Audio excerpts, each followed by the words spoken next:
আমরা একদম স্পষ্ট করে বারবার বলছি, বাংলাদেশে যে আওয়ামী লীগ এটি কোনো বাংলাদেশের দল নয়, এটি হচ্ছে ভারতের প্রেসক্রিপশন লীগ, এটি হচ্ছে ভারতের RSS লীগ, এটি হচ্ছে নরেন্দ্র মোদী লীগ।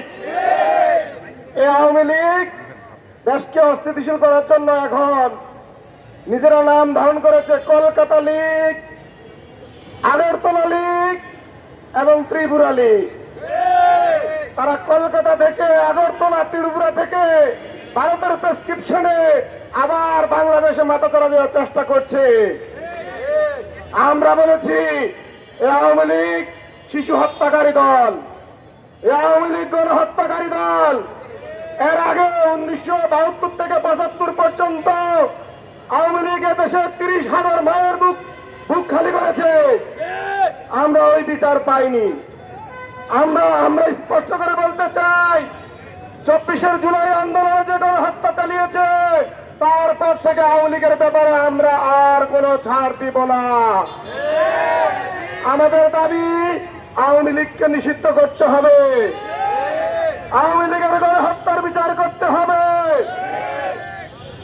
আওয়ামী লীগ নিয়ে বর্তমান সরকারের যে নতজানু আচরণ, আমরা তার নিয়ে সন্দেহ পোষণ করি। আমরা রক্ত দিয়ে আপনাদেরকে ক্ষমতা বসিয়েছি, এখন আপনারা আমাদের সাথে বিরোধী দলের মতন আচরণ করেন। মনে হচ্ছে আপনাদেরকে আমরা দাবি জানাবো, আর আপনারা আমাদের দাবি মানবেন কি মানবেন না সে ব্যাপারে সিদ্ধান্ত নেবেন, বিবেচনা করবেন। আমরা আপনাদেরকে বলি, ওই অন্তর্বর্তী সরকারের কোন উপদেষ্টাকে আমরা চাকরি করার জন্য ওই মন্ত্রণালয়ে পাঠাই নাই। বাংলাদেশে চাকরি করার লোকের অভাব নাই। আপনারা ওই মন্ত্রণালয়ে বসে চাকরি করবেন আর আওয়ামী লীগ পুনর্বাসন করবেন, টেন্ডারবাজি, চাঁদাবাজি এগুলো থামাবেন না। বাংলাদেশের জনগণ, বিপ্লবীরা এটা সহ্য করবে না। আমরা আপনাদেরকে স্পষ্ট বলতে চাই, এখনো সময় আছে, আইন করে আওয়ামী লীগকে নিষিদ্ধ করুন। আওয়ামী লীগের নিষিদ্ধের ব্যাপারে বিপ্লবীদের সাথে কথা বলুন, শহীদ ফ্যামিলির ভাষা বুঝুন। আমি উপদেষ্টা পরিষদকে আবার বলতে চাই, আপনারা যে উপদেষ্টা রয়েছেন, আপনাদের কারো পরিবার থেকে একজনও শহীদ হয় নাই। আপনার শহীদ যারা হয়েছে, ওই শহীদ মায়ের মর্ম আপনারা বুঝছেন না, শহীদ মায়ের কন্দন আপনাদের কোনো কুহরে পৌঁছাচ্ছে না, যার কারণে আপনারা এখনো আওয়ামী লীগের ব্যাপারে নতজানু আচরণ করছেন, নমনীয় আচরণ করছেন।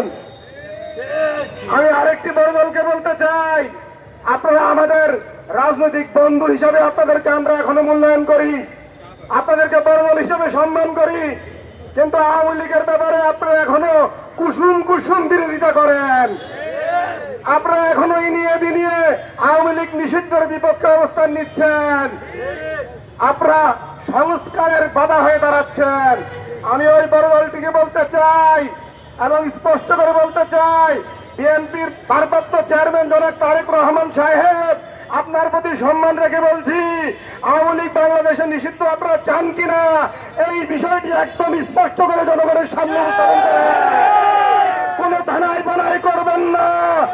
জাতীয় নাগরিক পার্টি এনসিপি আওয়ামী লীগের নিষিদ্ধের দাবি জানিয়েছে, আপনি বিএনপির ভারপ্রাপ্ত চেয়ারম্যান হিসাবে আওয়ামী লীগের নিষিদ্ধের দাবি জানান। সবাইকে ধন্যবাদ জানাচ্ছি আমাদের